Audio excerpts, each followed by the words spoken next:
Hi friends, YouTube మిత్రులందరికీ నమస్తే friends. ఇప్పుడు మీరు చూస్తున్న వీడియో వచ్చేసి ఈ పురాతనమైనటువంటి శివాలయం. ఇది హిమాలయాల్లో హైడాకండ్ బాబాజీ ఆశ్రమంలో ఉంటుంది. ఇది ఆశ్రమం పక్కన ఒక కొండ పైన ఉంటుంది ఫ్రెండ్స్. ఇది పురాతనమైనటువంటి శివాలయం. హైడాకండ్ బాబాజీ గారు ఈ పక్కన ఉన్నటువంటి ఆశ్రమంలో అతను సాధన చేసుకుంటూ ఈ ఆశ్రమం హైడాకండ్ బాబాజీ గారు ఆశ్రమం పక్కన ఉంది, కనిపిస్తుంది చూసారా? ఆ పక్కన ఉన్నది రీవరు గౌతమి గంగ. అక్కడ నుంచి వాటర్ తీసుకొచ్చేసి ఇక్కడ అభిషేకం, శివయ్యకు అభిషేకం చేసుకొని పూజలు చేసుకొని ఇక్కడ నుంచి పూజలు చేసుకునేవారు. మన ఎవరు హైడాకండ్ బాబాజీ గారు.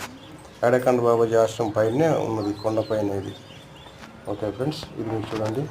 వీడియో నచ్చితే లైక్ చేయండి ఫ్రెండ్స్. పురాతనమైనటువంటి శివాలయం ఇది. తర్వాత మనలాంటి భక్తులు వచ్చేసి ఇక్కడ కొంచెం స్లాబ్ వేసి టెంపుల్ లాగా చేశారు, అంతకుముందు అది లేకుండానంట. Okay friends, thank you to watching.